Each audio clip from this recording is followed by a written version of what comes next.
ತುಳುನಾಡ ಅಂದಿನ ರಾಜಧಾನಿಯಾಗಿತ್ತು ಈ ನಮ್ಮ ಬಾರ್ಕೂರು. ಹೌದು, ತುಳುವ ಅರಸರೆಂದೇ ಕರೆಯಲ್ಪಡ್ತಿದ್ದ ಅಳುಪರು ತಮ್ಮ ಆಳ್ವಿಕೆಯ ಕಾಲದಲ್ಲಿ ಬಾರ್ಕೂರನ್ನು ಅವರ ರಾಜಧಾನಿಯನ್ನಾಗಿಸಿಕೊಂಡಿದ್ರು. ಅಳುಪರು ತದನಂತರ ವಿಜಯನಗರ ಅರಸರ ಆಳ್ವಿಕೆಯಲ್ಲಿ ಸರಿಸುಮಾರು 365 ದೇವಸ್ಥಾನಗಳು ಇದ್ದರಿಂದ ದೇವಸ್ಥಾನಗಳ ನಗರಿ ಅಂತಾನೆ ಕರೆಯಲ್ಪಡ್ತಿದ್ದ ಈ ಜಾಗ ಸದ್ಯಕ್ಕೆ ಗತಕಾಲದ ಆ ವೈಭವವನ್ನ ಮಾಸಿ ನೀರವ ಮೌನದೊಂದಿಗೆ ಪಳೆಯುಳಿಕೆಗಳಾಗಿ ನಿಂತಂತಾಗಿವೆ. ಅಂದು ಆಸ್ಥಾನಗಳು, ಹಾಗೆ ತಮ್ಮ ಪ್ರಾಂತ್ಯದ ರಕ್ಷಣೆಗಾಗಿ ನಿರ್ಮಿಸಿದ್ದ ಕೋಟೆಗಳು, ತಮ್ಮ ಸೇನೆಯಲ್ಲಿನ ಅಶ್ವಪಡೆ ಹಾಗೆ ಗಜಪಡೆಗಳನ್ನ ಕಟ್ಟಿ ಹಾಕ್ತಾ ಇದ್ದ ಜಾಗಗಳು ಇಂದು ಹುಡುಕಿದ್ರೂ ಕಾಣದಂತ ಪರಿಸ್ಥಿತಿಯೊಂದಿಗೆ ಪೃಥ್ವಿಯ ಮಡಿಲೊಳಗೆ ಮರೆಯಾದಂತಾಗಿದೆ. ಪುರಾತನ ನಗರ ಬಾರ್ಕೂರು ಇಂದು ತನ್ನೊಳಗೆ ಕೆಲವು ಸ್ಥಳಗಳನ್ನ ಮಾತ್ರ ನಮ್ಮ ಪೀಳಿಗೆಗೆ ಪರಿಚಯಿಸಿದಂತಿತ್ತು. ಅದರಲ್ಲಿ ಈ ಕತ್ತಲೆ ಬಸದಿಯು ಒಂದಾಗಿತ್ತು. ಪ್ರವೇಶ ದ್ವಾರದಲ್ಲಿ 20 ಅಡಿ ಎತ್ತರದ ಏಕಶಿಲಾ ಕಲ್ಲಿನ ಮಾನಸ್ತಂಭ, ಅದರಲ್ಲಿನ ಕೆತ್ತನೆಗಳು, ರಾಜ ಲಾಂಛನಗಳು ಇತಿಹಾಸದ ಪುಟಗಳಿಗೆ ನಮ್ಮನ್ನ ಬರಮಾಡಿಕೊಂಡಂತಿತ್ತು. ಬಸದಿ ಮಂಟಪವನ್ನ ಒಮ್ಮೆ ಸುತ್ತುವರೆದು ಮುಂದೆ ಹೋದವನಿಗೆ ಅಲುಪರ ಕಾಲದಲ್ಲಿ ನಿರ್ಮಿಸಿದ್ದ 24 ಜೈನ ತೀರ್ಥಂಕರರ ವಿಗ್ರಹಗಳಿದ್ದ ಮಂಟಪ ಕಣ್ಣಿಗೆ ಬಿದ್ದಿತ್ತು. ಆದ್ರೆ ಈಗ ಅದು ಖಾಲಿ 24 ಗುಳಿಗಳೊಂದಿಗೆ ತನ್ನ ಅಸ್ತಿತ್ವವನ್ನ ಕಳೆದು ನಿಂತಿತ್ತು. ಒಂದು ಕಡೆ ಹಿಂದೆ ವಿಜೃಂಭಣೆಯಿಂದ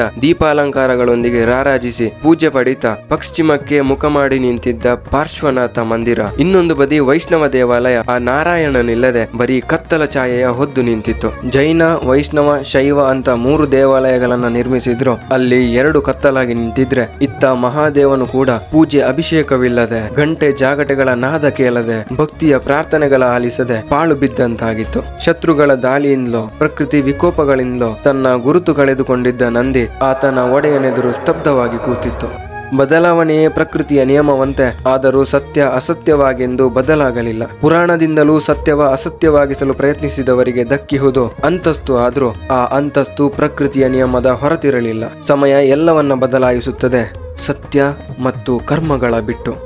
ಕಲಿತದ್ದು ಶೂನ್ಯದಷ್ಟು, ಕಲಿಯಬೇಕಿದೆ ಸಾಗರದಷ್ಟು. ನಾ ಕಂಡ ವಿಷಯಗಳ ನಿಮ್ಮ ಮುಂದೆ ತರುವ ಪ್ರಯತ್ನ.